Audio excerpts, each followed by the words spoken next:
할머니, 요즘 세상에 키오스크도 못 다루시면 밥 굶어요. 안 그래도 바빠 죽겠는데 뒤에 젊은 손님들 줄 선 거 안 보이세요? 빨리 좀 하시든가 아니면 다른 데 가시든가 하세요. 창밖으로 스며드는 햇살이 유난히 따사로운 오후였습니다. 일은 하고도 2해를 더 넘긴 김명순 할머니는 오랜만에 외출 준비로 마음이 조금 들떠 있었습니다. 며칠 전 외아들 녀석이 용돈이라며 봉투 하나를 건네주며 했던 말이 귓가에 맴돌았기 때문입니다. 어머니, 이 건물 1층에 새로 생긴 식당이 요즘 젊은 사람들 사이에서 그렇게 인기라네요. 언제 한번 가셔서 맛있는 거라도 사드세요. 아들이 얼마 전 매입한 상가 건물, 그 1층에 들어선 식당은 통유리 너머로 언뜻 보기에도 번쩍거리고 화려해 보였습니다. 젊은 것들은 대체 뭘 먹고 사는지 구경이나 한번 해볼까? 소박한 호기심이 할머니의 등을 떠밀었습니다. 평소 김명순 할머니는 조용하고 온화한 성품으로 동네에서도 덕망이 자자했지만 그 속에는 불의를 보면 참지 못하는 고든 심지도 품고 계신 분이었습니다. 겉으로는 유순해 보여도 한 번 아니다 싶은 일에는 누구보다 단호한 모습을 보이곤 했죠. 오늘은 그런 강단 있는 모습보다는 마치 소녀 시절 소풍 가기 전날처럼 작은 설렘이 마음 한구석에서 간질거렸습니다. 가장 아끼는 남색 바탕에 장꽃무늬가 놓인 블라우스를 꺼내 입고 얼마 전 손녀가 할머니, 이거 바르면 얼굴이 더 환해 보여요라며 사준 연분홍색 립스틱도 살짝 발랐습니다. 거울 앞에 선 자신의 모습이 썩 마음에 들었습니다. 그래, 이만하면 됐지. 늙었다고 집에만 틀어박혀 있을 순 없지 않나? 가벼운 발걸음으로 현관문을 나서는 할머니의 입가에는 잔잔한 미소가 걸려 있었습니다.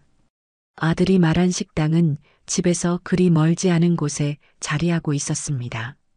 멀리서도 눈에 띄는 세련된 간판과 통유리로 된 외관은 확실히 요즘 젊은이들이 좋아할 법한 분위기를 풍겼습니다. 식당 안은 이미 점심시간이 조금 지났음에도 불구하고 제법 많은 사람들로 북적였고 그들 대부분은 할머니의 손주뻘 되어 보이는 젊은이들이었습니다. 정말 인기가 많긴 많은 모양이로구나. 할머니는 작은 기대감을 안고 식당 문을 밀고 들어섰습니다. 그런데 문을 열고 들어선 순간부터 할머니는 당혹스러운 장면과 마주해야 했습니다. 식당 입구에는 흔히 볼 수 있는 계산대나 안내하는 직원 대신 사람 키만한 커다란 화면에 기계 2대가 떡하니 버티고 서 있었던 것입니다. 키오스크라고 부르던가요? 텔레비전 뉴스에서나 보던 물건을 실제로 마주하니 그것은 마치 거대한 벽처럼 느껴졌습니다. 젊은이들은 익숙한 손놀림으로 화면을 톡톡 누르며 무언가를 하고 있었지만 할머니에게는 그저 복잡하고 위압적인 존재로만 보였습니다. 어디서부터 어떻게 시작해야 할지 눈앞이 캄캄해지는 듯 했습니다. 이걸로 주문을 다 하는 모양이네. 할머니는 혼잣말처럼 중얼거리며 키오스크 화면 앞으로 다가섰습니다. 화면에는 알록달록한 음식 사진들과 함께 깨알같이 작은 글씨들이 가득했습니다. 화면을 터치하세요라는 안내 문구를 보고 용기를 내어 손가락으로 화면을 꾹 눌러보았습니다. 그러자 화면이 바뀌며 수많은 메뉴들이 나타났지만 그 종류가 너무 많아 무엇을 골라야 할지조차 막막했습니다. 된장찌개나 김치찌개 같은 익숙한 메뉴를 찾아보려 했지만 트러플 오일 파스타, 수비드 목살 스테이크, 아보카도 명란 비빔밥 같은 생소한 이름들만 눈에 들어왔습니다. 한참을 헤매다 겨우 한식 퓨전이라는 코너를 발견하고 눌렀지만 그 안에도 궁중 떡갈비 리소토, 매콤 낙지 필라프 등 여전히 낯선 메뉴들 뿐이었습니다. 할머니는 안경을 고쳐 쓰고 화면 가까이 얼굴을 가져다 댔지만 작은 글씨들은 금방이라도 서로 뒤엉켜 춤을 추는 듯 어지러웠습니다.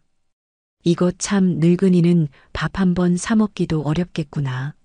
한숨을 내쉬며 주변을 두리번거렸지만 분주하게 움직이는 젊은 직원들은 키오스크 앞에서 쩔쩔매는 할머니에게는 눈길조차 주지 않았습니다. 그들의 눈에는 할머니의 어려움 따위는 보이지 않는 듯 했습니다. 다른 젊은 손님들은 능숙하게 주문을 마치고 자리를 찾아 들어갔고 할머니의 뒤로도 새로운 손님들이 하나둘 줄을 서기 시작했습니다.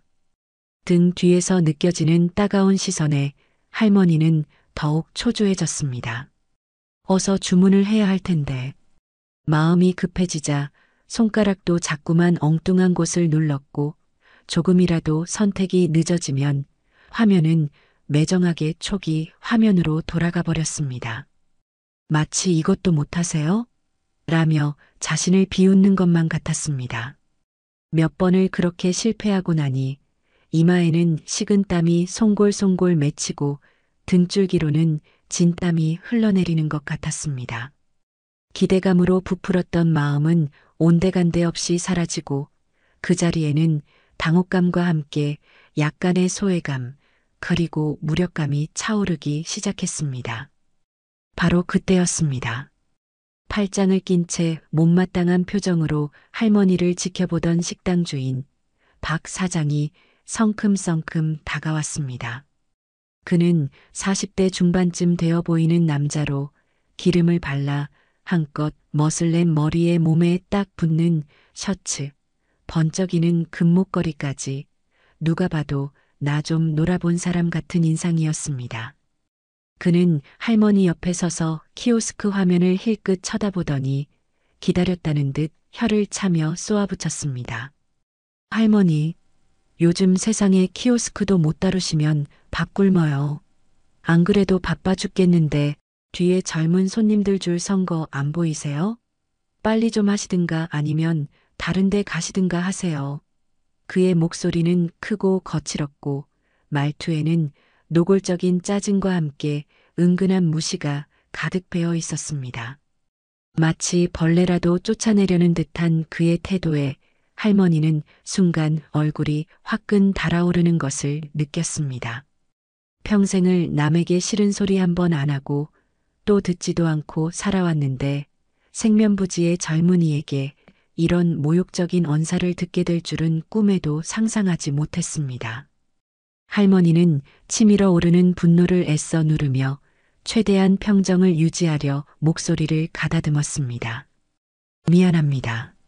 제가 이런 기계는 처음이라서요. 조금만 도와주시겠어요? 하지만 박 사장은 도와줄 생각은커녕 오히려 더욱 신경질적인 목소리로 쏘아붙였습니다. 아이고, 답답하시네, 정말. 뭘 드실 건데요?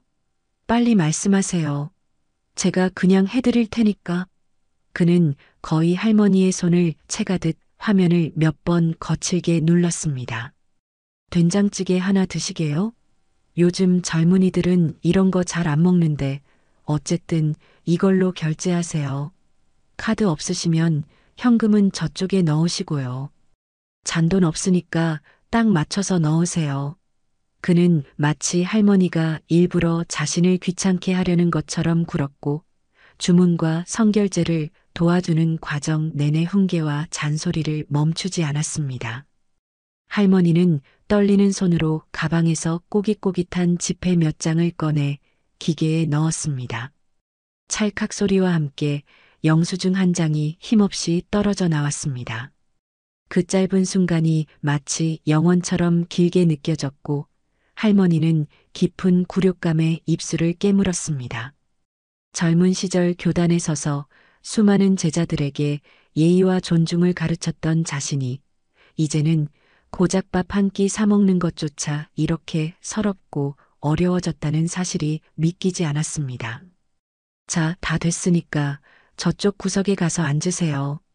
박 사장은 영수증을 낚아채듯 할머니에게 건네며 손가락으로 식당 가장 후미진 곳을 가리켰습니다. 박 사장이 경멸 어린 손짓으로 가리킨 자리는 식당 안에서도 가장 후미지고 불편하기 짝이 없는 곳이었습니다. 바로 옆벽 너머에서는 요란한 기계 소리와 함께 설거지를 하는 물소리가 쉴 새 없이 들려왔고, 반대편으로는 낡고 퀴퀴한 냄새가 새어 나올 듯한 창고 문이 굳게 닫혀 있었습니다. 그 창고 문 옆에는 각종 청소 도구들이 아무렇게나 기대어져 있어 마치 손님을 위한 공간이 아닌 버려진 공간처럼 느껴졌습니다. 할머니께 배정된 테이블은 다른 테이블보다 유난히 작고 갓 페인트 칠을 마친 듯 화학약품 냄새가 희미하게 풍겨 나왔으며, 의자는 등받이조차 없어 오래 앉아 있기에는 허리가 베길 듯 불편해 보였습니다. 등 뒤로 박 사장의 애휴, 노인네들은 정말 답답해 하는 혼잣말과 함께 몇몇 젊은 손님들의 키득거리는 웃음소리가 희미하게 들려오는 듯 했습니다. 이미 마음은 돌덩이처럼 무겁게 가라앉았고, 애초에 품었던 작은 설렘과 기대감은 산산조각 나버린 뒤였습니다. 나 같은 늙은이는 이런 구석에서 이런 대접을 받으며 밥을 먹어야 하는 존재란 말인가. 김명순 할머니는 차오르는 씁쓸함을 간신히 삼키며 자리에 앉았습니다. 조금 전 키오스크 앞에서 겪었던 수모와 박 사장의 얼음장같이 차가웠던 태도, 그리고 그 눈빛에 담겨있던 노골적인 무시가 자꾸만 머릿속을 어지럽히며 가슴을 무겁게 짓눌렀습니다. 괜한 걸음을 했어. 정말 괜히 왔지. 아들 녀석이 아무리 젊은 사람들 사이에 유행하는 곳이라고 한들 이런 푸대접을 받으면서까지 올 곳은 아니었는데. 뒤늦은 후회가 파도처럼 밀려왔지만 이미 주문까지 마친 상태라 아무 말 없이 자리를 박차고 나갈 수도 없는 노릇이었습니다. 음식을 기다리는 시간은 마치 영원처럼 길고 고역스럽게 느껴졌습니다. 할머니보다 한참 늦게 들어온 것으로 보이는 젊은 남녀 손님들의 테이블 위로는 벌써 먹음직스러운 음식들이 빠르게 차려지기 시작했습니다. 지글거리는 소리와 함께 뜨거운 김을 모락모락 피워 올리는 스테이크 접시, 향긋한 토마토 소스와 바질 향을 풍기는 파스타, 신선한 채소와 형형색색의 과일이 어우러진 샐러드. 그들은 서로 마주보며 연신 웃음꽃을 피우고 스마트폰으로 음식 사진을 찍으며 즐겁게 식사를 하고 있었지만, 할머니의 작고 초라한 테이블 위는 여전히 텅 빈 채로 방치되어 있었습니다. 마치 자신만이 이 화려하고 활기찬 공간에서 투명 인간 취급을 받는 듯 깊은 소외감은 시간이 갈수록 뼈저리게 다가왔습니다. 혹시나 하는 마음에 주방 쪽을 힐끔거리며 자신의 된장찌개가 나오기를 기다렸지만, 분주하게 움직이는 직원들은 할머니 쪽으로는 눈길 한번 제대로 주지 않았습니다. 그들의 동선에서 할머니의 자리는 애초에 존재하지 않는 것처럼 보였습니다. 내 주문이 제대로 들어가기는 한 걸까? 아니면 일부러 이렇게 늦게 주는 건가? 혹시 잊어버린 것은 아닐까? 온갖 부정적인 생각들이 꼬리에 꼬리를 물고 피어올랐습니다. 불안한 마음에 가방에서 꼬깃꼬깃한 영수증을 다시 꺼내 주문 번호를 확인했지만, 카운터 위 전광판에는 이미 자신의 번호를 훌쩍 지나쳐버린 번호들만이 깜빡이고 있을 뿐, 할머니의 주문 번호는 감감무소식이었습니다. 그렇게 한참을 더 기다린 후에야 마지못해 보이는 표정의 젊은 남자. 직원이 다가와 뚝배기 하나를 쿵 하는 소리가 날 정도로 거칠게 테이블 위에 내려놓고는 아무런 말도 없이 마치 귀찮은 짐이라도 내려놓았다는 듯 휙 하고 사라져버렸습니다. 그릇 가장자리는 국물이 흘러 지저분했고, 보글보글 맛있게 끓어오르는 소리 대신 이미 한풀 김이 빠져 미지근해 보이는 된장찌개는 너무나도 초라하고 볼품없었습니다. 반찬이라고는 작은 종지에 담긴 시들한 김치 몇 조각과 누렇게 변색된 단무지 서너 개가 전부였습니다. 주변 젊은이들의 풍성하고 화려한 식탁과 비교하니 더욱 초라하고 서러운 마음이 북받쳐 올랐습니다. 그래도 시장이 반찬이라고 하지 않았던가. 배가 고프니 뭐든 맛있을 게다. 할머니는 애써 긍정적으로 생각하려 했지만 이미 돌덩이처럼 굳어버린 마음은 쉽게 풀리지 않았습니다. 떨리는 손으로 숟가락을 들어 국물 맛을 보았지만 구수하고 깊은 맛은커녕 밍밍하고 텁텁한 마치 급하게 물에 된장만 풀어 아무렇게나 끓여낸 듯한 맛이었습니다. 건더기라고는 두부 몇 조각과 애호박 몇 개가 전부였으니 정성이라고는 찾아볼 수 없는 음식이었습니다. 메마른 목을 축이기 위해 물 한 잔을 마시려고 주변을 둘러보았지만 테이블 위에는 물병은커녕 물컵조차 놓여 있지 않았습니다. 할머니는 마침 근처를 지나던 젊은 여자 직원에게 최대한 공손한 목소리로 저기요 아가씨. 미안하지만 물 한 잔만 좀 갖다 줄 수 있을까요? 라고 물었습니다. 직원은 마치 귀찮은 벌레라도 보는 듯이 할머니를 위아래로 흘깃 쳐다보더니 입을 삐죽이며 물은 셀프입니다. 저쪽 카운터 옆에 정수기 있으니까 직접 가져다 드세요. 라고 날카롭게 쏘아붙이고는 휙 하고 가버렸습니다. 그녀가 가리킨 정수기는 카운터 바로 옆 사람들이 가장 많이 오가는 복잡한 곳에 덩그러니 놓여 있었습니다. 이 다리도 불편한 늙은 몸으로 저 북새통을 헤치고 가서 물을 떠오란 말인가. 할머니는 어이가 없었지만 차마 큰 소리를 내지는 못하고 다시 한번 용기를 내어 조금 전 음식을 가져다 주었던 그 남자 직원에게 물을 부탁했습니다. 그러자 그는 숨기지도 않고 노골적으로 못마땅한 표정을 지으며 아, 진짜 귀찮게 하시네. 잠깐만 기다리세요. 하더니 한참 후에야 플라스틱 물컵 하나를 가져다 주었습니다. 그런데 물컵을 테이블에 탁 내려놓으며 혼잣말처럼 중얼거리는 소리가 할머니의 귀에 너무나도 선명하게 들려왔습니다. 노인네들은 뭘 그렇게 자꾸 귀찮게 찾으시는지 몰라 바빠 죽겠는데 자리만 차지하고 음식도 제대로 안 시키면서 도움도 안 되고 말이야. 그 순간 김명순 할머니는 손에 들고 있던 숟가락을 떨어뜨릴 뻔했습니다. 온몸에 피가 싸늘하게 식는 것 같았습니다. 그렇지 않아도 잔뜩 상해 있던 마음이 그 경멸 어린 한마디에 여지없이 산산조각 나는 듯 했습니다. 내가 지금 여기서 무엇을 하고 있는 것인가? 내 아들이 사준 용돈으로 내 돈을 내고 이런 끔찍한 푸대접과 모욕을 받으면서까지 이따위 밥을 먹어야 한단 말인가?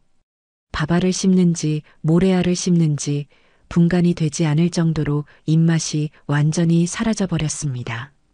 주변 젊은 손님들은 여전히 아무것도 모른다는 듯 시끄럽게 웃고 떠들며 자신들의 식사를 즐기고 있었지만 할머니의 테이블 주변은 마치 다른 세상처럼 싸늘하고 적막한 공기만이 감돌았습니다. 그들의 즐겁고 활기찬 웃음소리가 오히려 할머니의 비참하고 초라한 심정을 더욱 극명하게 드러내는 것만 같아 견딜 수가 없었습니다. 바로 그때 카운터 안쪽에서 박 사장이 다른 직원과 나누는 대화 소리가 할머니의 귀를 날카롭게 파고들었습니다. 목소리를 낮춘다고 낮춘 것 같았지만 특유의 크고 거친 억양 때문에 그 내용은 너무나도 똑똑히 들려왔습니다. 아, 진짜 저런 할머니들은 왜 혼자 와서 귀한 자리 차지하고 우리 가게 장사 분위기 망치는지 모르겠다니까. 딱 봐도 돈 안 될 것 같은데 에휴. 젊은 애들 데이트하고 인스타 사진 찍으러 오는 가게에 저런 분이 구석에 앉아 계시면 그림이 안 나오잖아. 빨리 먹고 일어나시지도 않고 말이야. 그 말은 의심할 여지 없이 명백히 할머니를 겨냥한 것이었습니다. 그동안 애써 참고 또 참았던 감정들이 한꺼번에 폭발할 것만 같았습니다. 할머니는 조용히 숟가락을 테이블 위에 내려놓고 치밀어 오르는 분노와 설움을 사기려 두 눈을 질끈 감고 깊은 숨을 내쉬었습니다. 잘게 떨리는 손끝이 그녀의 격한 감정을 대변하고 있었습니다. 내가 이 나이에 이까짓 밥 한 끼 때문에 이런 치욕스러운 모욕을 당하려고 아들이 사준 고운 새 옷까지 차려입고 이곳까지 왔단 말인가. 걷잡을 수 없는 자괴감과 함께 사무치는 서러움이 검은 파도처럼 온몸을 휘감았습니다. 결국 식사를 절반도 넘기지 못한 할머니는 그래도 아까운 음식이라는 생각에 남은 된장찌개라도 포장해 가려고 조심스럽게 근처를 지나던 젊은 직원에게 다시 한번 말을 건넸습니다. 저 정말 미안하지만 이거 남은 것 좀 싸갈 수 있을까요? 그러자 직원은 잠시 망설이는 듯한 표정을 짓더니 이내 귀찮다는 듯 박 사장에게 슬쩍 눈짓을 보냈습니다.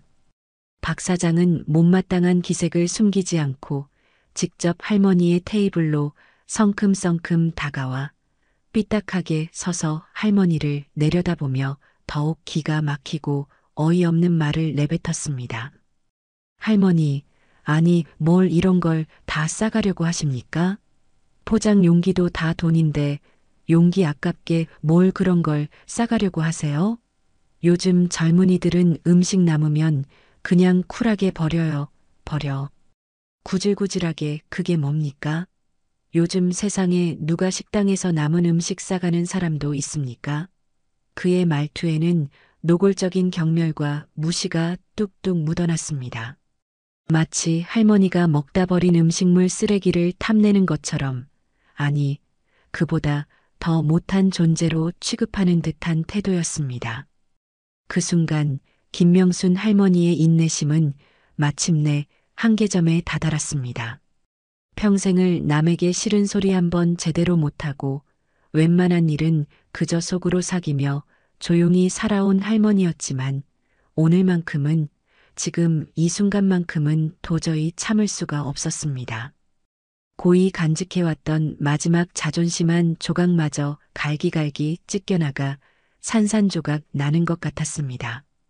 박 사장의 파렴치하고 모욕적인 언사는 멈출 기미를 보이지 않았습니다.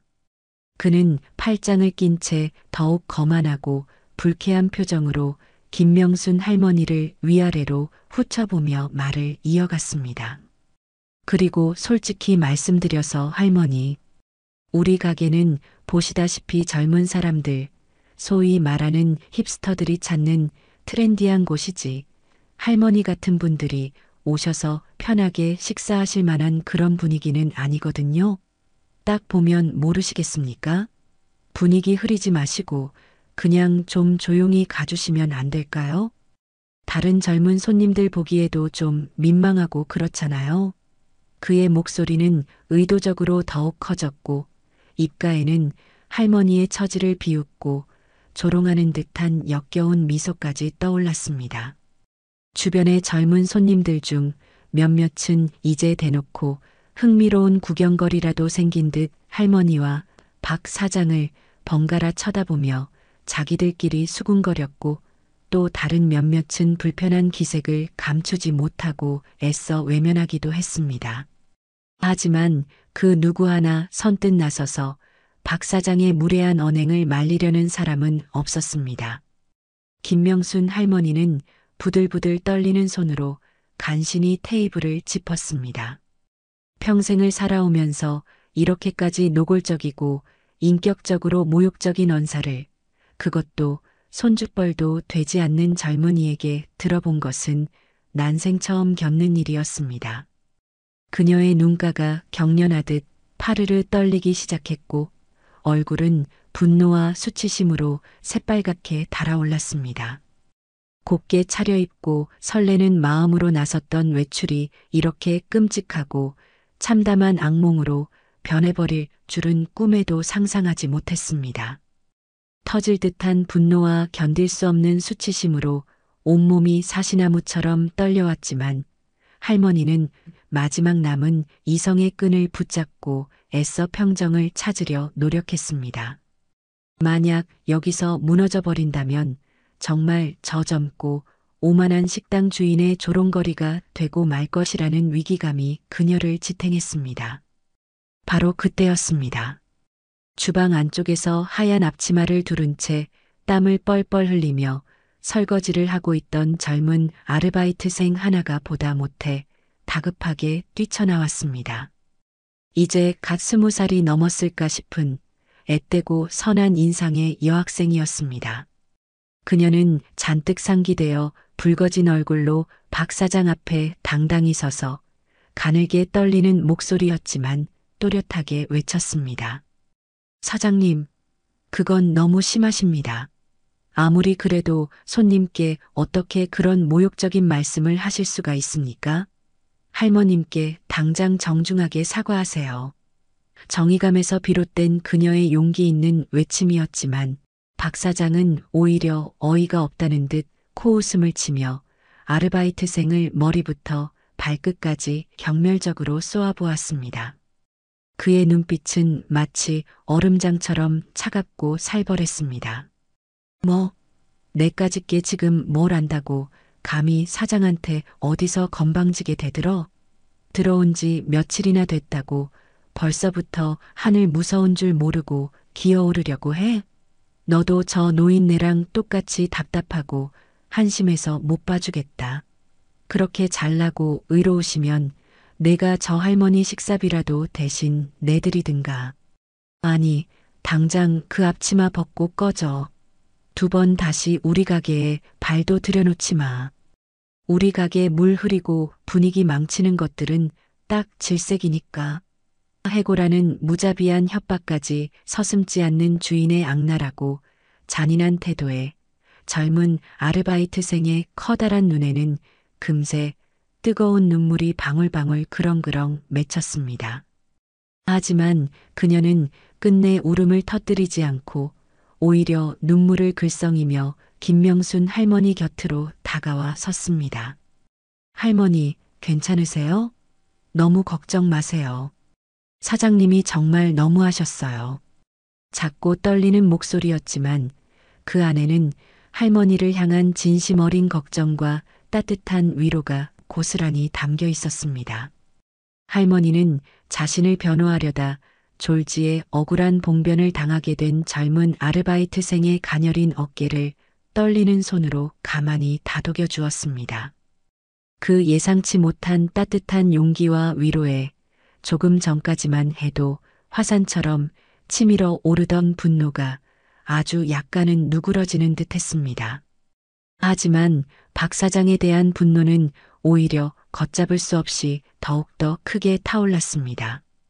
나 하나 모욕하는 것도 모자라서 이제는 아무 잘못도 없는 저 어린 학생에게까지 저런 비인간적인 횡포를 부리다니. 인간의 도리라고는 눈곱만큼도 없는 자로구나. 할머니는 천천히 고개를 들어 싸늘하게 식은 눈으로 박 사장을 정면으로 응시했습니다. 그녀의 눈빛은 더 이상 온화하고 순박하기만 했던 지난 시간의 노인의 그것이 아니었습니다.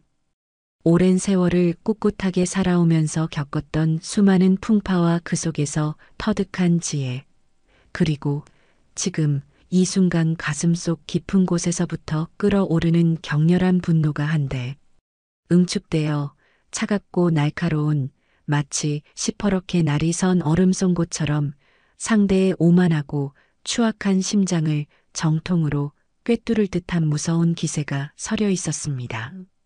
식당 안의 소란스러움과 웅성거림이 순간적으로 파도처럼 잦아드는 듯 했습니다.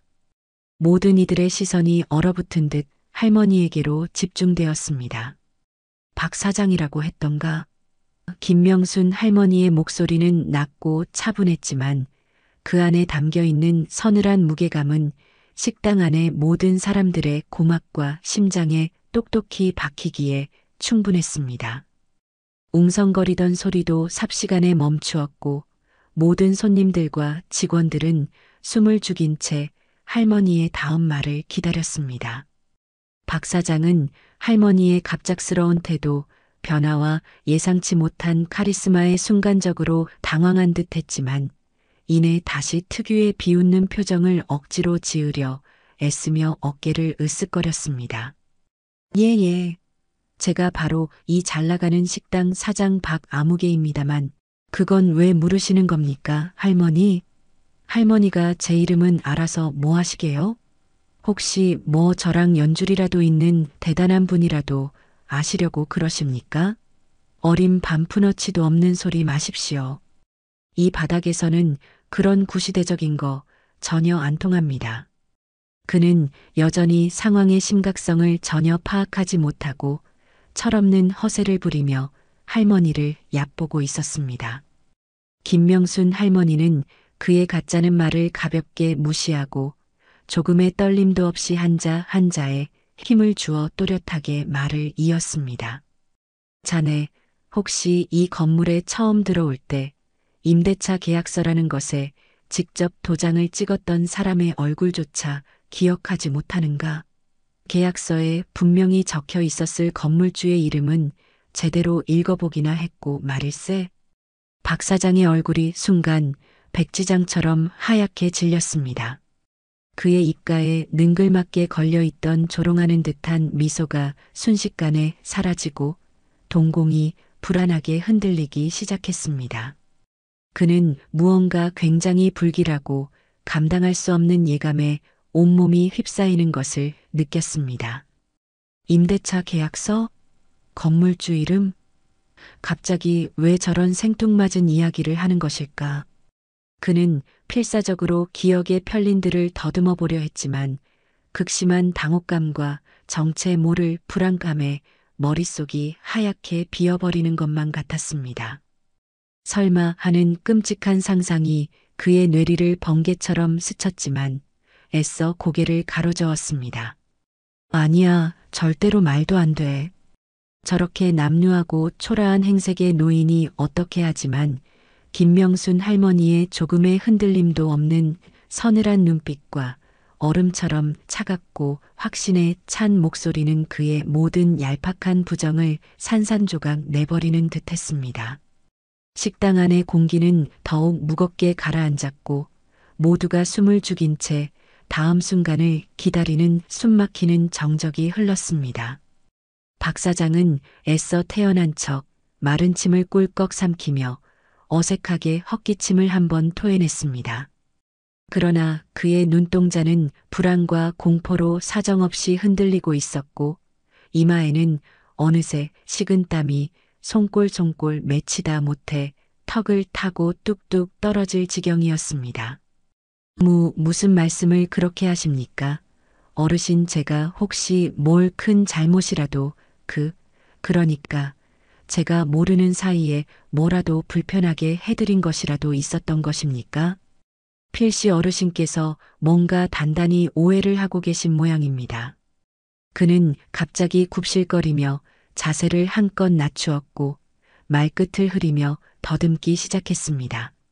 조금 전까지만 해도 세상을 다 가진 듯 기세등등하게 김명순 할머니를 몰아세우고 조롱하던 모습은 이미 온데간데 없이 사라지고 없었습니다.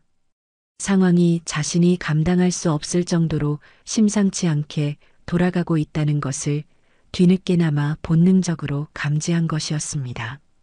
그러나 여전히 눈앞에 허름한 옷차림의 노인과 건물주라는 엄청난 단어를 쉽사리 연결시키지는 못하고 있었습니다. 그저 막연하고 거대한 불안감에 휩싸여 어떻게든 이 상황을 모면해 보려는 구차한 변명을 늘어놓으려 할 뿐이었습니다. 하지만 김명순 할머니는 그의 비굴하고 얄팍한 변명 따위를 더 이상 들어줄 생각이 추호도 없었습니다. 그녀는 박 사장의 말을 냉정하게 단칼에 잘랐습니다. 오해라니, 이복의 젊은이. 자네가 지금 상황 파악이 전혀 안 되고 있는 모양일세. 내가 묻는 말에나 똑바로 대답하시게. 할머니의 목소리는 여전히 낮고 조용했지만 그 안에 담겨 있는 서슬퍼런 확신과 범접할 수 없는 위험은 건방지고 오만했던 박 사장을 압도하고도 남음이 있었습니다. 자네, 나를 정말로 모르겠는가? 이 식당이 들어서 있는 이 건물이 현재 누구의 명의로 되어 있는지, 그리고 자네가 매달 꼬박꼬박 은행에 가서 월세를 누구의 통장으로 보내고 있는지 정녕 그것조차 다 잊어버렸단 말인가. 그녀의 한마디 한마디는 마치 예리하게 벼린 칼날이 되어 박 사장의 두려움으로 가득 찬 심장을 정통으로 겨누는 듯 했습니다. 식당 안은 그야말로 숨소리 하나 제대로 들리지 않을 만큼 완벽하고 무거운 정적에 휩싸였습니다.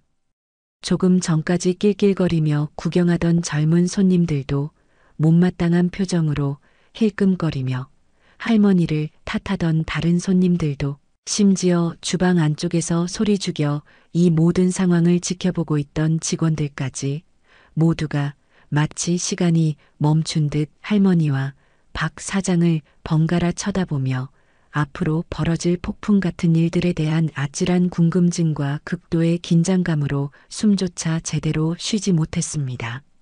조금 전까지 용기를 내어 할머니를 변호했던 젊은 아르바이트생만이 할머니의 등 뒤에서 걱정스러운 눈빛과 함께 한 가닥 희미한 희망을 담아 상황을 초조하게 지켜보고 있었습니다. 박 사장의 넓은 이마에서는 식은땀이 비 오듯 흘러내렸습니다. 그의 머릿속은 그야말로 터지기 직전의 시한폭탄처럼 복잡하게 얽히고 설켜 아수라장이 되어버렸습니다. 그는 필사적으로 기억을 더듬고 또 더듬었습니다. 임대차 계약을 진행할 때 만났던 건물주는 분명 중후하고 품격 있는 인상의 중년 남성이었습니다. 이름이 최만수. 그래, 틀림없이 최만수 사장이었습니다. 이 지역에서는 모르는 사람이 없을 정도로 성공한 부동산 재력가이자 상당한 영향력을 가진 인물로 알려져 있었습니다. 박 사장 같은 평범한 자영업자에게는 감히 얼굴도 제대로 쳐다보기 힘들 만큼 그야말로 구름 위의 하늘 같은 존재였습니다. 꼬박꼬박 최만수 사장 명의의 법인 통장으로 적지 않은 월세를 한 번도 밀리지 않고 보내고 있었습니다. 그런데 도대체 눈앞에 이 초라하고 남루한 행색의 노인과 그 대단한 최만수 사장 사이에 어떤 연관이 있을 수 있다는 말인가? 상상조차 할 수 없는, 아니 상상해서도 안 되는 끔찍한 시나리오였습니다. 그는 다리가 후들거리다 못해 당장이라도 땅바닥에 풀썩 주저앉을 것만 같았고 머리가 빙빙 도는 듯한 극심한 어지럼증을 느꼈습니다. 설마 아니겠지. 절대로 그럴 리가 없어. 이건 악몽이야.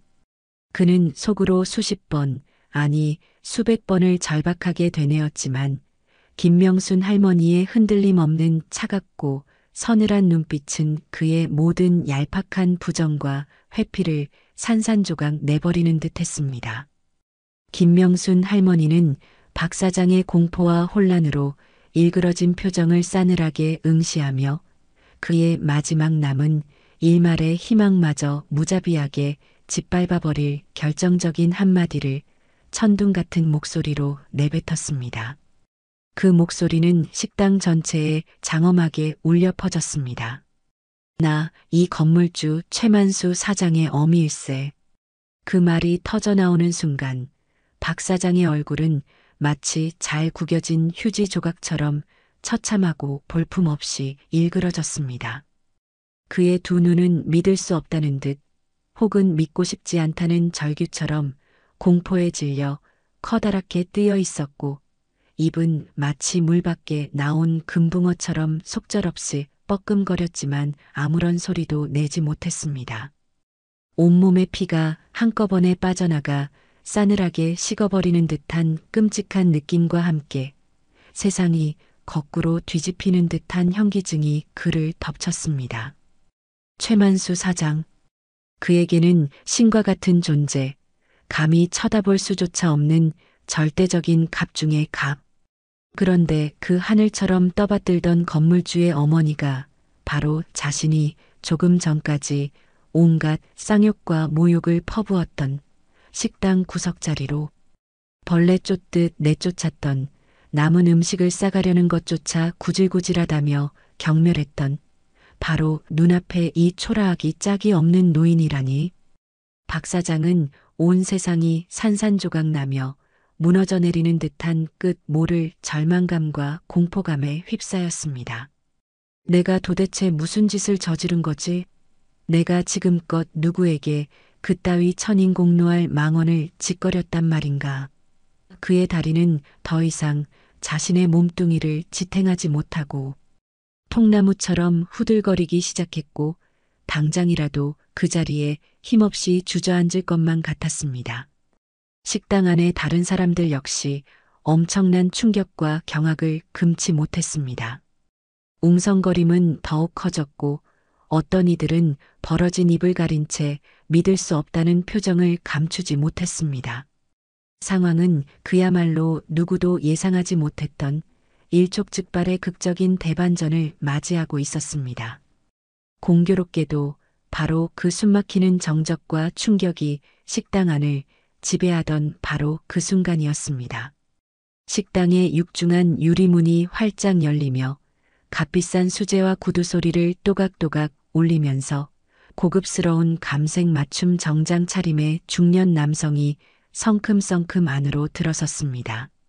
날카로우면서도 기품 있는 눈매와 운동으로 다져진 다부진 체격, 그리고 온몸에서 자연스럽게 풍겨 나오는 범접할 수 없는 위압감은 그가 결코 평범한 인물이 아님을 단번에 알 수 있게 했습니다. 그는 다름 아닌 이 건물의 주인이자 김명순 할머니의 하나뿐인 외아들, 그리고 이 지역 상권을 쥐락펴락하는 성공한 사업가 최만수 대표였습니다.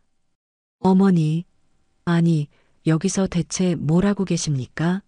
점심 약속 시간이 한참이나 지났는데 전화도 계속 안 받으시고 얼마나 걱정했는지 아십니까?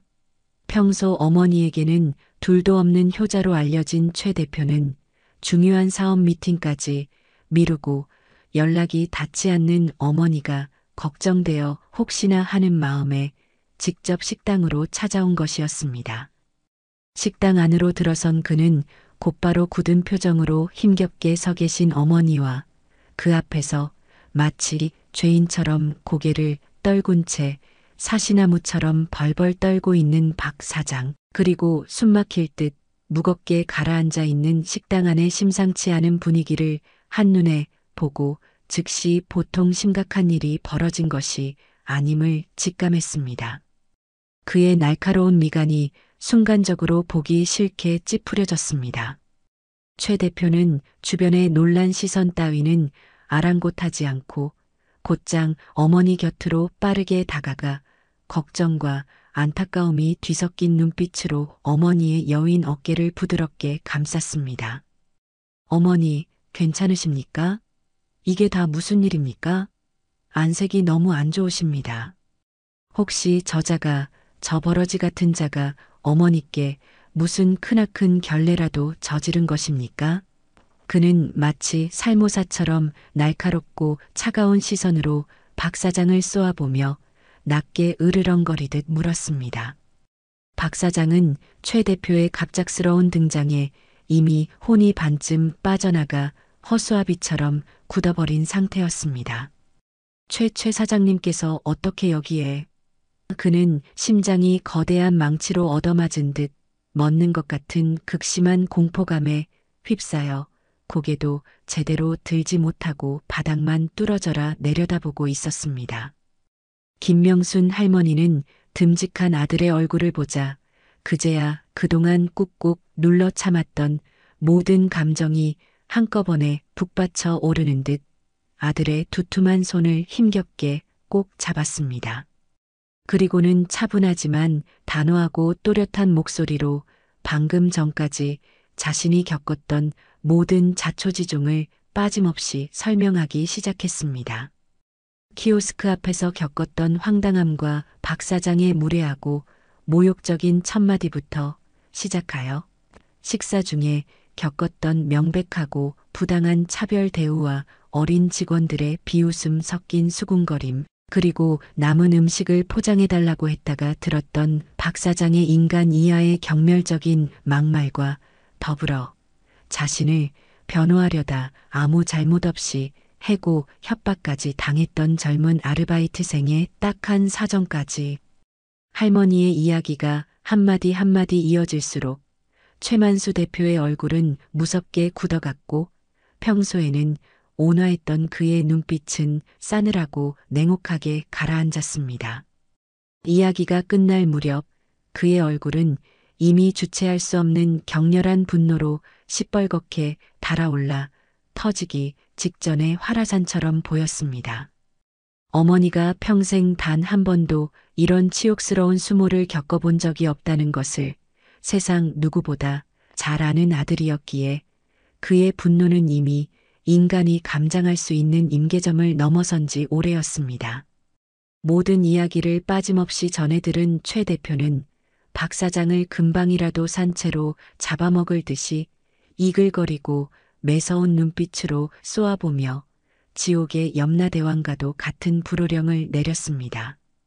그의 목소리는 처음에는 낮고 위협적으로 시작되었지만 이내 주체할 수 없는 분노로 인해 마치 성난 사자처럼 으르렁거리며 식당 전체를 뒤흔들었습니다. 이봐요, 박 사장. 당신이 지금 제정신이야. 내 놈이 감히 우리 어머니께 천지신명도 두렵지 않으냐. 무슨 파렴치한 망언을 짓거리고 어떤 천인공노할 수모를 안겨드린 게냐. 당신 눈에는 우리 어머니가 그저 힘없고 남루한 함부로 대해도 되는 그런 존재로만 보였단 말인가. 그래서 그따위 망나니 같은 짓거리를 서슴없이 저질렀단 말이냐. 최 대표의 목소리가 천둥처럼 점점 더 커지자 식당 안의 모든 사람들은 극도의 공포에 질려 숨조차 제대로 쉬지 못하고 그 자리에 얼어붙었습니다. 당장 우리 어머니 발밑에 내 놈의 더러운 머리통을 박고 무릎 꿇고 사죄하지 못할까? 내가 보는 앞에서 내 놈의 죄를 똑똑히 빌란 말이다. 박 사장은 그제야 자신이 저지른 죄의 무게와 사태의 심각성을 뼈저리게 아니 온 세포 하나하나로 처절하게 깨닫고는 허둥지둥 바닥에 납작 엎드려 빌기 시작했습니다. 그의 육중한 몸은 마치 태풍 앞에 갈대처럼 사시나무 떨듯 부들부들 떨렸고 목소리는 거의 울부짖음에 가까웠습니다. 회장님, 아니 하늘 같으신 사모님, 제가 정말 천번 만번 죽을 죄를 용서받지 못할 대역죄를 지었습니다. 제가 눈이 삐어서 아니 눈이 멀어서 정신이 완전히 나가서 감히 하늘 같으신 사모님을 못 알아뵙고 그런 망령되고 미친 짓을 제발 단 한 번만 마지막으로 한 번만 이 못난 놈을 가엾게 여기시어 용서해 주십시오. 제가 다 잘못했습니다. 제가 천하의 개자식입니다. 목숨만 제발 목숨만 살려주십시오. 그의 비굴하고 처절한 애원에는 그러나 단 한 점의 진심이나 반성의 기미도 느껴지지 않았습니다. 오직 이 절체절명의 위기를 어떻게든 모면해 보려는 얄팍하고 간사한 속셈만이 가득할 뿐이었습니다. 식당의 차가운 대리석 바닥에 이마를 쿵쿵 찌으며 용서를 구하는 그의 모습은 처량하다 못해 차라리 역겹고 추악했습니다.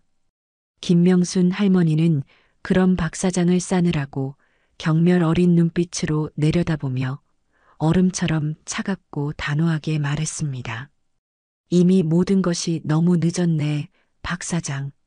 자네처럼 인두겁을 쓴 짐승 같은 사람에게는 두 번 다시 자비나 기회란 없을 걸세. 사람 위에 사람 없고 사람 밑에 사람 없다는 그 간단한 세상 이치조차 모르고 평생을 오만방자하게 살아온 자네에게 더 이상 내어줄 따뜻한 마음이란 눈곱만큼도 남아있지 않아. 지금 이 순간 내 아들 보기가 조금이라도 부끄럽거나 두렵지는 않은가. 할머니의 목소리에는 깊은 실망감과 함께 추상 같은 단호한 거절의 뜻이 분명하게 담겨 있었습니다. 최 대표 역시 싸늘하고 냉정한 표정으로 박 사장을 헌신짝처럼 외면했습니다. 그는 더 이상 박 사장의 추하고 더러운 모습을 단 1초도 볼 가치조차 없다는 듯 어머니의 어깨를 다시 한번 부드럽게 감싸 안으며 낮은 목소리로 말했습니다. 어머니, 이런 더럽고 불결한 곳에서 더 이상 귀한 마음 상하지 마시고 저와 함께 어서 나가시지요. 제가 이 모든 것을 조금의 미련도 남지 않도록 깨끗하고 완벽하게 처리하겠습니다. 그리고는 아까 할머니를 도우려 했던 이제는 해고된 젊은 아르바이트생에게 다가가 따뜻한 미소와 함께 명함 한 장을 건네며 말했습니다. 아가씨는 내일 아침 일찍 내 사무실로 한번 찾아오게. 용감하고 정의로운 젊은이에게는 반드시 그에 합당한 보상과 새로운 기회가 주어져야 마땅하지. 식당 안의 모든 사람들은 박 사장의 초라하고 비참한 말로와 김명순 할머니의 통쾌하고 짜릿한 반격, 그리고 아들 최 대표의 단호하고 정의로운 처결을 숨죽여 지켜보며 마치 잘 짜인 한 편의 권선징악 드라마의 통쾌한 클라이맥스를 직접 보는 듯한 묘한 카타르시스와 함께 마침내 정의가 실현되는 감격적인 순간을 목격하는 듯한 깊은 감정을 느꼈습니다. 그 누구도 박 사장을 동정하거나 가엽게 여기는 사람은 단 한 명도 없었습니다. 그의 끝없는 오만방자함과 비인간적인 갑질이 불러온 너무나도 당연하고 정의로운 결과였기 때문이었습니다. 다음 날 아침 밝아오는 햇살과는 대조적으로 박 사장의 앞날에는 먹구름이 드리웠습니다. 식당 문을 채 열기도 전 그의 손에 배달된 것은 차가운 법적 효력을 지닌 내용 증명 한 통이었습니다. 임대차 계약 즉시 해지 및 명도 요구. 간결하지만 단호한 제목 아래에는 최만수 대표의 변호사 명의로 발송되었음을 알리는 직인이 선명했습니다. 박 사장은 떨리는 손으로 봉투를 열었습니다. 편지지에는 그가 김명순 여사에게 행했던 모든 모욕적인 언사와 차별적인 대우가 마치 CCTV 녹화 영상을 글로 옮겨놓은 듯 상세히 그리고 가감 없이 적시되어 있었습니다. 키오스크 앞에서 내뱉었던 핀잔부터 시작하여 창고 옆자리로 내몰았던 무례함, 식사 중의 홀대, 그리고 마지막 그의 인내심을 시험했던 포장 요구에 대한 경멸적인 발언까지 하나하나가 부인할 수 없는 사실로 기록되어 있었습니다. 문서는 이러한 박 사장의 행위가 임대차 계약서상에 명시된 임대인과 임차인 간의 상호 신뢰관계 파괴 및 임대인의 명예를 현저히 실추시킨 경우에 해당하며 이는 계약 해지의 정당한 사유가 됨을 명확히 밝히고 있었습니다. 박 사장은 종이장처럼 하얗게 질린 얼굴로 문서를 몇 번이고 되읽었지만 단 한마디 변명이나 반박의 여지조차 찾을 수 없었습니다. 그의 머릿속은 뒤엉킨 실타래처럼 복잡했고 후회와 분노, 그리고 알 수 없는 절망감이 한꺼번에 밀려왔습니다. 아니, 이게 무슨 말도 안 돼. 고작 그런 일로 그는 헛웃음을 지으며 현실을 부정하려 했지만 문서 하단에 적힌 요구 기한 4명도 불응시 법적 조치 진행 예정이라는 문구는 그에게 더 이상의 도피를 허락하지 않았습니다. 결국 며칠 내로 식당을 비워야 하는 처지에 놓인 박 사장은 헐값에라도 집기를 처분하고 짐을 꾸리기 시작했습니다. 한때 힙스터 식당이라 불리며 젊은이들로 북적이던 공간은 이제 폐업을 앞둔 쓸쓸한 풍경으로 변해 있었습니다.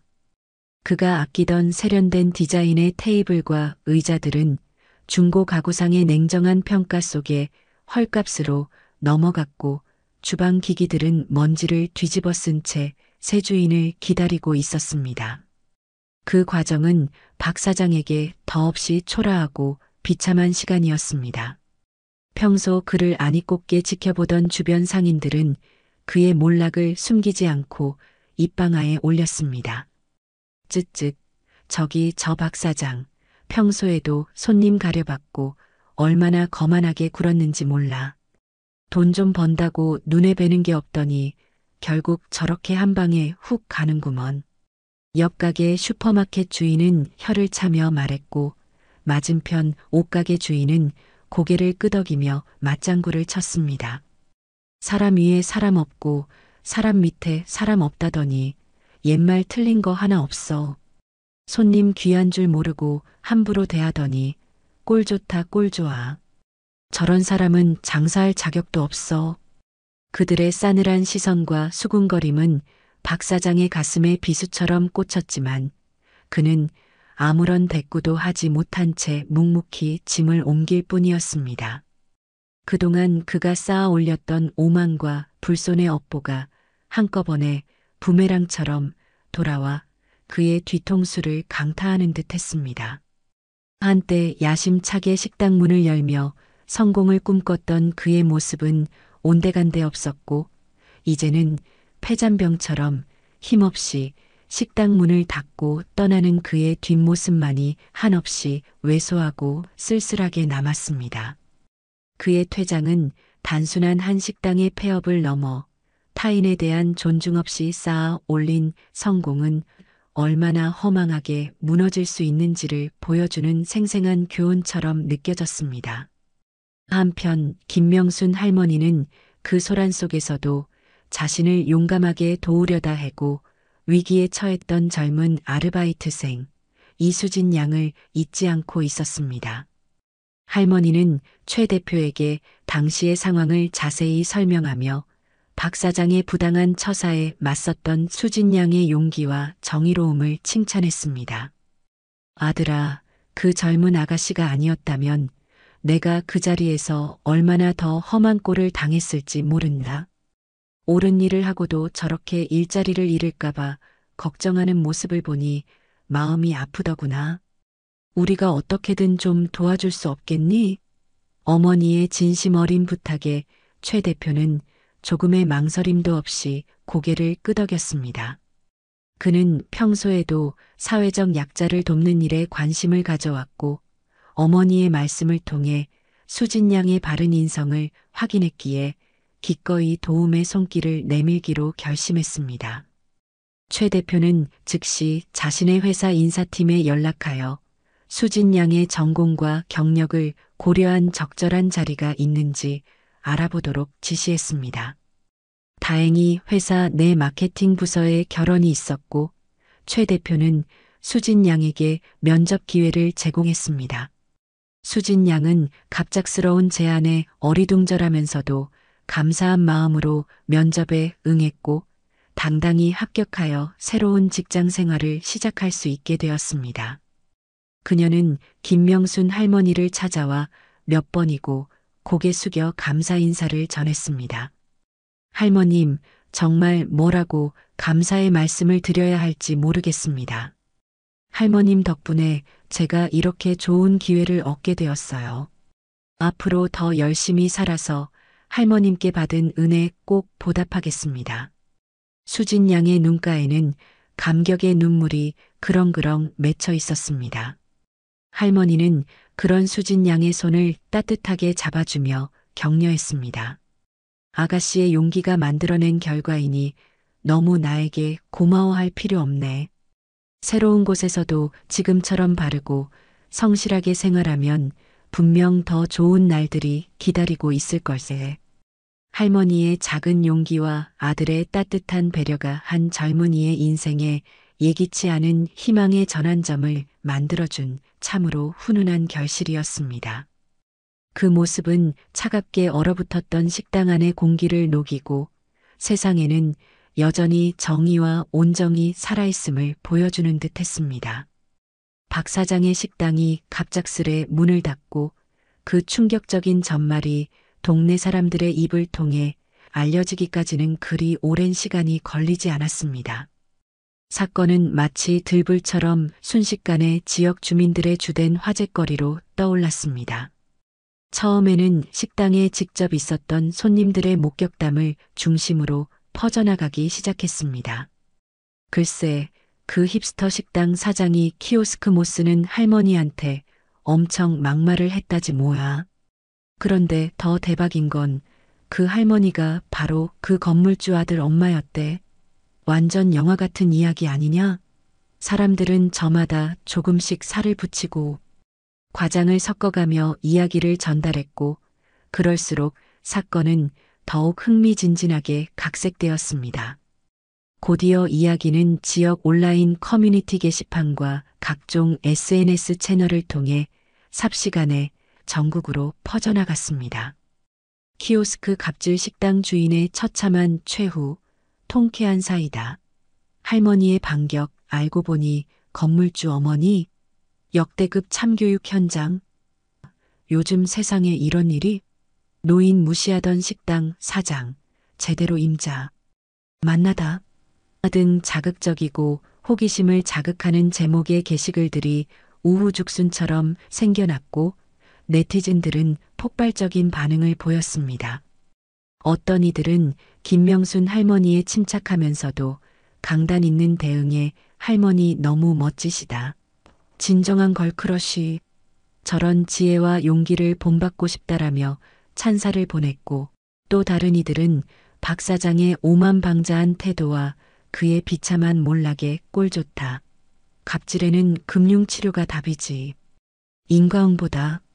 남에게 함부로 한 대가는 반드시 치르게 되어 있다라며 통쾌하다는 반응을 쏟아냈습니다.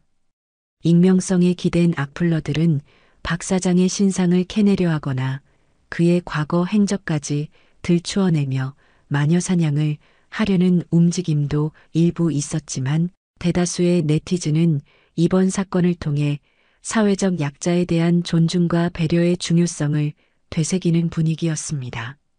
사건의 파장이 커지자 몇몇 지역 신문사와 방송사에서도 이 특별한 이야기에 관심을 보이기 시작했습니다. 기자들은 김명순 할머니와 최만수 대표를 인터뷰하여 사건의 전말을 자세히 보도하고 싶어 했지만, 할머니와 최 대표는 정중하게 모든 인터뷰 요청을 사양했습니다. 저희는 그저 개인적으로 겪었던 불쾌한 일을 바로잡았을 뿐입니다. 이 일이 더 이상 확대되거나 마치 개인적인 복수극처럼 비춰지는 것을 원치 않습니다. 최 대표는 언론과의 접촉을 피하며 조용히 사태가 진정되기를 바랐습니다.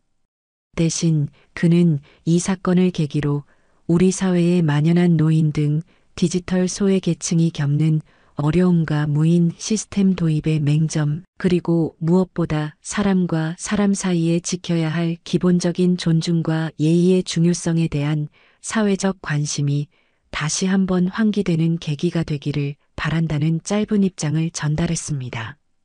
그의 바람대로 이번 사건은 단순한 가십거리를 넘어 여러 사회 문제에 대한 진지한 논의를 촉발시키는 역할을 했습니다. 각종 토론 프로그램에서는 디지털 격차 해소 방안을 주제로 전문가들의 열띤 토론이 벌어졌고, 일부 지자체에서는 노년층을 위한 키오스크 사용법 교육 프로그램을 확대하겠다는 발표를 하기도 했습니다. 또한 서비스업 종사자들의 감정 노동 문제와 고객 응대 윤리에 대한 자성의 목소리도 높아졌습니다. 할머니의 개인적인 불쾌함과 용기 있는 대응에서 시작된 작은 이야기가 이처럼 우리 사회 전체에 의미 있는 메시지를 던지고 긍정적인 변화를 이끌어내는 나비 효과를 일으킨 것입니다. 떠들썩했던 세간의 관심이 조금씩 잦아들자 김명순 할머니는 다시 평온했던 이전의 일상으로 돌아왔습니다. 여전히 아침 일찍 일어나 동네 공원을 가볍게 산책하고, 햇볕 좋은 오후에는 경로당에 나가 오랜 친구들과 함께 화투를 치거나 이야기꽃을 피우며 소일했습니다. 하지만 그녀를 바라보는 동네 사람들의 시선은 이전과는 확연히 달라져 있었습니다. 이제 그녀는 더 이상 그저 옆집 사는 평범한 할머니가 아니었습니다. 디지털 기기 앞에서 당황하던 연약한 노인의 모습 뒤에 숨겨진 불의의 당당히 맞설 줄 아는 지혜롭고 강단 있는 멋진 어르신으로 존경받게 된 것입니다. 길에서 마주치는 사람들은 이전보다 더욱 깍듯하게 인사를 건넸고 간혹 젊은 엄마들은 아이들에게 저 할머니처럼 훌륭한 사람이 되어야 한다고 넌지시 가르치기도 했습니다. 할머니는 그러한 변화가 쑥스러우면서도 싫지 않았습니다. 그녀는 여전히 값비싼 옷이나 화려한 장신구 대신 소박하고 편안한 옷차림을 즐겨 입었지만 그녀의 얼굴에 떠오른 온화한 미소와 당당한 발걸음 속에서는 이전과는 다른 깊은 존재감이 느껴졌습니다. 그녀는 자신의 경험을 통해 나이가 들어감에 따라 사회로부터 소외되는 것이 아니라 오히려 연륜과 지혜를 바탕으로 세상에 긍정적인 영향을 미칠 수 있다는 사실을 몸소 보여주었습니다. 그리고 그 사실은 그녀 자신뿐만 아니라 그녀를 지켜보는 많은 이들에게도 잔잔한 용기와 희망을 안겨주었습니다. 박 사장이 허망하게 쫓겨나고 텅 비어버린 가게는 한동안 을씨년스러운 모습으로 동네 어귀에 방치되었습니다. 한때 젊은이들의 웃음소리와 맛있는 음식 냄새로 가득했던 공간은 이제 굳게 닫힌 셔터와 빛바랜 간판만이 남아 휑한 분위기를 자아냈습니다. 유리창 너머로 어렴풋이 보이는 텅 빈 내부는 마치 상처 입은 짐승의 텅 빈 눈동자처럼 공허해 보였습니다. 동네 사람들은 그 앞을 지날 때마다 저마다 한마디씩 거들며 지난 사건을 회상하거나 앞으로 들어설 새로운 가게에 대한 추측을 내놓았습니다. 저기 봐, 저 자리가 바로 그 싸가지 없던 식당 사장 쫓겨난 자리잖아. 반말은 쥐가 듣고 낱말은 새가 듣는다더니 쌤통이야. 한 아주머니가 옆 사람에게 속삭였고, 그러게 말이야. 다음엔 어떤 가게가 들어올까? 혹시 그 건물주 할머니가 아들 시켜서 직접 찻집이라도 근사하게 하시는 거 아니야? 라며 호기심 어린 눈빛을 보내기도 했습니다. 그 빈자리는 마치 박 사장의 오만함과 무례함이 남기고 간 깊은 상처처럼 느껴지기도 했고, 동시에 새로운 변화에 대한 기대감을 품게 하는 미지의 공간이기도 했습니다. 아이들은 그 앞을 지나며 귀신 나온다고 장난스레 소리치며 달려가기도 했고, 어르신들은 혀를 차며 사람은 언제나 겸손해야 하는 법이야라는 교훈을 되새기기도 했습니다. 최만수 대표는 어머니 김명순 할머니와 함께 텅 빈 가게를 채울 새로운 임차인을 신중하게 물색하기 시작했습니다. 그는 더 이상 단순히 높은 월세를 꼬박꼬박 잘 낼 수 있는 재력 있는 임차인을 원하지 않았습니다. 어머니가 겪었던 그 불쾌하고 모욕적인 경험은 그의 마음속에 깊은 상처와 함께 중요한 교훈을 남겼습니다. 그는 이번만큼은 돈보다 사람을 먼저 보겠다고 다짐했습니다. 무엇보다 임차인의 인성과 손님을 대하는 기본적인 태도, 그리고 지역사회와 조화롭게 어울릴 수 있는 마음가짐을 최우선으로 고려하기로 했습니다. 그는 어머니께 자신의 생각을 조심스럽게 말씀드렸습니다. 어머니, 이번에는 정말 이 공간이 모든 사람이 편안하게 와서 즐거운 시간을 보낼 수 있는 그런 따뜻하고 정이 넘치는 가게가 되었으면 합니다. 단순히 음식만 파는 곳이 아니라 사람들의 마음까지 채워줄 수 있는 그런 공간 말입니다. 어머니께서도 편히 오셔서 차 한잔 하실 수 있는, 어머니의 뜻을 담을 수 있는 그런 가게를 드렸으면 좋겠습니다. 최 대표의 진심 어린 말에 김명순 할머니는 가만히 고개를 끄덕였습니다. 할머니는 아들의 깊은 속내를 읽었고 그 역시 자신과 같은 생각을 하고 있다는 사실에 마음이 놓였습니다. 할머니는 화려하거나 유명한 프랜차이즈 식당보다는 진심으로 손님을 대하고 지역사회에 좋은 영향을 줄 수 있는 작지만 의미 있는 가게가 들어오기를 바랐습니다. 그러던 어느 날 저녁 식사를 마치고 아들과 함께 마당을 거닐던 김명순 할머니는 문득 떠오른 생각을 조심스럽게 이야기했습니다. 아들아, 내가 가만히 생각해 보니 말이다. 요즘 젊은이들 살기가 참 팍팍하고 어렵다고들 하더구나. 좋은 기술이나 실력은 있지만 가진 돈이 없어서 자기 가게 하나 내는 것조차 꿈도 꾸지 못하는 착하고 성실한 청년들이 많다고 들었다. 혹시 우리가 그 빈 가게를 그런 젊은이들에게 좋은 기회를 한번 줘보는 것은 어떻겠니? 월세도 좀 저렴하게 해주고 보증금도 부담스럽지 않게 해서 말이야. 할머니의 예기치 않은 제안에 최 대표는 잠시 말을 잃고 어머니를 바라보았습니다. 그는 어머니의 따뜻한 마음과 넓은 시야에 깊은 감명을 받았습니다. 단순히 불쾌했던 기억을 지우는 것을 넘어 그 아픔을 다른 이를 위한 희망으로 승화시키려는 어머니의 모습에서 그는 진정한 어른의 지혜를 느꼈습니다. 어머니 정말 좋은 생각이십니다. 제가 미처 거기까지는 생각하지 못했습니다. 어머니 말씀대로 그 공간을 통해 어려움을 겪는 젊은이들에게 새로운 시작을 할 수 있는 발판을 마련해 준다면 정말 의미 있는 일이 될 것 같습니다. 최 대표는 즉시 지역 청년 창업 지원센터와 연계하여 참신한 아이디어와 따뜻한 마음씨를 가졌지만 자본이 부족하여 어려움을 겪고 있는 젊은 예비 창업가들을 대상으로 공모를 진행하기로 결정했습니다. 심사 과정에는 김명순 할머니도 직접 참여하여 단순히 사업 계획의 수익성뿐만 아니라 지원자의 인성과 가치관, 그리고 지역 사회에 기여하고자 하는 진정성을 함께 평가하기로 했습니다. 그렇게 박 사장이 남기고 간 차가운 빈자리에는 이제 곧 새로운 희망의 싹을 틔우기 위한 따뜻한 준비가 조용히 시작되고 있었습니다. 그 소식은 아름아름 동네에 퍼져나갔고 사람들은 또 어떤 놀라운 이야기가 펼쳐질지 기대감 어린 시선으로 그 빈 가게를 주목하기 시작했습니다.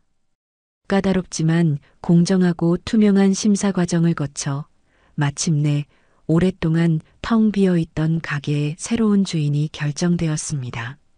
여러 유능한 지원자들 사이에서 최종적으로 선택된 사람은 바로 뛰어난 요리 실력과 뜨거운 열정은 넘치지만 부족한 자본 때문에 자신만의 가게를 열지 못하고 있던 젊은 청년 셰프 이로운 씨였습니다. 그는 화려한 경력이나 대단한 배경을 가지고 있지는 않았지만 그의 사업 계획서에는 단순히 돈을 벌겠다는 목표를 넘어 사람들에게 맛있는 음식을 통해 행복과 위로를 전하고 싶다는 진솔한 꿈이 담겨 있었습니다.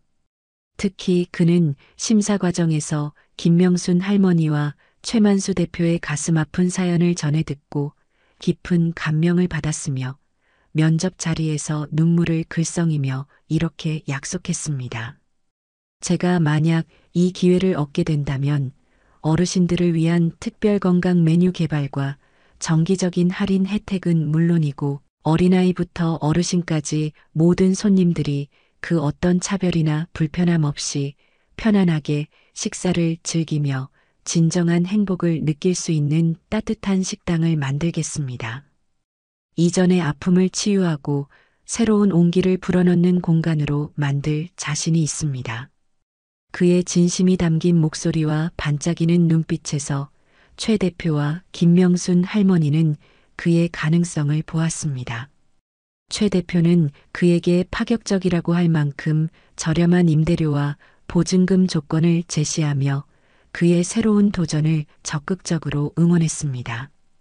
이로운 셰프는 벅찬 감격에 말을 잇지 못하고 연신 고개를 숙여 감사 인사를 전했습니다. 몇 주간의 분주한 리모델링 공사가 마무리되고 마침내 새로운 식당이 동네 사람들 앞에 그 모습을 드러냈습니다. 식당의 이름은 이로운 셰프의 이름과 그의 다짐을 담아 로운인의 따뜻한 밥상으로 정해졌습니다. 이전 박 사장 식당의 차갑고 인공적인 느낌에 세련되기만 했던 인테리어는 온데간데 없이 사라지고 그 자리에는 자연스러운 나무의 온기가 물씬 느껴지는 아늑하고 편안한 분위기가 가득 채워졌습니다. 입구에는 더 이상 어르신들을 당황하게 만들었던 복잡하고 불편한 키오스크 대신 환한 미소와 친절한 목소리의 직원이 손님 한 분 한 분을 정성껏 맞이했습니다. 테이블 간 간격도 넉넉하게 넓혀 휠체어나 유모차도 불편함 없이 편히 드나들 수 있도록 세심하게 배려했습니다. 식당 곳곳의 벽에는 김명순 할머니가 취미로 그린 아기자기한 꽃과 풍경 그림들이 작은 액자에 담겨 걸려 있었는데 이는 전문 화가의 작품처럼 화려하진 않았지만 소박하면서도 정감 있는 아름다움을 더하며 식당의 분위기를 더욱 따뜻하게 만들었습니다. 또한 식당 한쪽에는 작은 책장을 마련하여 아이들을 위한 동화책부터 어른들을 위한 교양서적까지 다양한 책들을 비치해 두어 음식을 기다리는 동안이나 식사 후 잠시 머무는 손님들이 편안하게 독서를 즐길 수 있도록 했습니다. 개업식 날 로운인의 따뜻한 밥상의 첫 손님으로는 아주 특별한 분들이 초대되었습니다. 바로 김명순 할머니와 아들 최만수 대표 내외, 그리고 지난 사건 당시 할머니를 용감하게 도와주었던 젊은 아르바이트생이었고, 이제는 최 대표의 회사에서 당당한 사회인으로 성장한 이수진 씨였습니다. 젊은 셰프 이로운 씨는 조금은 긴장된 하지만 설렘 가득한 표정으로 그들을 맞이했습니다. 그는 정성껏 준비한 특별 코스 요리를 직접 그들의 테이블로 가져와 대접하며 특히 김명순 할머니에게 연신 고개 숙여 감사 인사를 전했습니다. 할머님, 그리고 대표님, 정말 이 모든 것이 두 분의 넓으신 아량과 따뜻한 마음 덕분입니다. 제가 이렇게 꿈에 그리던 저만의 공간을 갖고 제 요리를 사람들에게 선보일 수 있게 된 것은 정말 기적과도 같은 일입니다. 이 감사함을 어떻게 표현해야 할지 모르겠습니다. 앞으로 초심을 잃지 않고 할머님의 용기와 지혜, 그리고 대표님의 배려를 항상 마음속에 새기며 최선을 다해 식당을 운영하겠습니다. 그의 진심 어린 말에 김명순 할머니는 따뜻한 미소로 화답하며 그의 손을 가만히 잡아주었습니다. 이 젊은이 벌써부터 그렇게 거창하게 인사할 필요 없네. 자네의 그 착한 마음과 음식에 대한 열정이라면 분명 많은 사람들에게 사랑받는 훌륭한 식당이 될 걸세. 나도 앞으로 자주 들러서 맛있는 밥 얻어 먹어야겠네. 할머니의 격려에 이로운 셰프의 얼굴에는 환한 웃음꽃이 피어났습니다. 그 모습은 마치 한 세대의 아픔과 상처가 다른 세대의 새로운 희망과 꿈으로 아름답게 이어지는 감동적인 순간처럼 보였고, 로운인의 따뜻한 밥상은 그렇게 훈훈한 이야기와 함께 그 옷 첫 발을 내디뎠습니다. 한편 자신의 오만함과 무례함의 대가를 톡톡히 치르고 쫓겨났던 박 사장은 한동안 절치부심하며 재기를 노렸습니다. 그는 가지고 있던 얼마 안 되는 자본을 끌어모아 인적이 드문 다른 지역에 작은 규모의 식당을 다시 열려고 시도했습니다. 하지만 그의 바람과는 달리 과거 키오스크 갑질 식당 주인이라는 불명예스러운 꼬리표는 생각보다 집요하게 그를 따라다녔습니다. 아름아름 그의 과거 행적이 새로운 동네에도 알려지면서 지역 상인들은 그를 경계했고 손님들은 그의 식당을 외면했습니다. 설상가상으로 과거 그에게 불만을 품었던 아르바이트생들이나 손님들이 온라인상에 그의 실체를 폭로하는 글을 올리면서 그의 평판은 걷잡을 수 없이 추락했습니다. 그는 뒤늦게 자신의 지난 행동들이 얼마나 어리석고 경솔했는지 뼈저리게 후회했지만 이미 엎질러진 물을 다시 주워 담을 수는 없었습니다. 결국 그의 재기 시도는 처참한 실패로 돌아갔고 그는 깊은 절망감 속에서 자신의 과오를 곱씹으며 쓸쓸한 나날을 보내야 했습니다. 그의 이야기는 사람들에게 타인에 대한 기본적인 존중과 겸손함이 결여된 성공은 결국 모래 위에 지은 성처럼 허무하게 무너질 수밖에 없다는 쓰디쓴 교훈을 남겼습니다. 그의 몰락은 단순한 개인의 실패를 넘어 우리 사회에 만연한 갑질 문화와 그릇된 성공 지상주의의 경종을 울리는 사례로 회자되었습니다. 반면 김명순 할머니의 용기와 최만수 대표의 배려로 탄생한 로운인의 따뜻한 밥상은 개업 초기부터 금세 입소문을 타고 지역 주민들의 뜨거운 사랑을 받는 동네 명소로 빠르게 자리 잡았습니다. 젊은 셰프 이로운 씨가 선보이는 신선한 재료로 만든 맛있는 음식은 기본이었고 무엇보다 주인과 직원들의 진심 어린 친절함과 따뜻한 환대는 손님들의 마음을 사로잡았습니다. 식당은 늘 밝고 긍정적인 에너지로 넘쳐났으며 어린아이부터 백발의 노인까지 모든 세대를 아우르는 편안하고 따뜻한 분위기는 많은 이들의 발길을 자연스럽게 이끌었습니다. 특히 어르신 손님들에게는 우리 동네 최고의 쉼터이자 사랑방으로 불리며 젊은 세대와 노년 세대가 자연스럽게 한 공간에 어우러져 서로의 이야기를 나누고 웃음꽃을 피우는 소중한 소통의 장이 되었습니다. 이로운 셰프는 약속대로 어르신들을 위한 건강 메뉴를 꾸준히 개발하고 정기적으로 할인 행사를 진행했으며 거동이 불편한 어르신들을 위해 직접 음식을 배달하는 서비스도 시작했습니다. 그의 선한 영향력은 식당 직원들에게도 퍼져나가 모두가 한마음으로 손님들을 가족처럼 대했습니다. 식당 한쪽 벽에는 김명순 할머니의 용기 있는 이야기와 로운인의 따뜻한 밥상의 탄생 배경이 담긴 작은 액자가 소박하게 걸려 있었는데 이곳을 찾는 모든 이들에게 잔잔한 감동과 함께 따뜻한 위로를 선사했습니다. 김명순 할머니는 예전처럼 자주 외출하지는 않았지만 가끔 햇살 좋은 날이면 아들 최 대표의 차를 타고 로운인의 따뜻한 밥상에 들러 젊은 셰프 이로운 씨가 정성껏 차려주는 따뜻한 밥 한 끼를 먹으며 창가 자리에 앉아 오가는 동네 사람들의 정겨운 모습을 바라보곤 했습니다. 그녀의 얼굴에는 이전보다 더욱 잔잔하고 평화로운 미소가 떠나지 않았습니다. 할머니는 그곳에서 젊은이들의 활기찬 웃음소리를 듣고 이웃들과 정겹게 인사를 나누며 세상이 아직은 참 살만하고 따뜻한 곳이라는 것을 새삼 느끼곤 했습니다. 그래, 세상은 아직 살만하구나.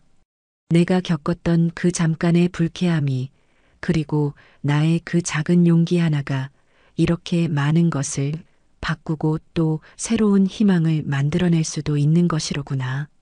그녀는 혼잣말처럼 중얼거리며 자신의 작은 어깨가 만들어낸 이 커다란 긍정적인 파장이 앞으로도 계속해서 선한 영향력으로 이어지기를 마음속으로 기원했습니다.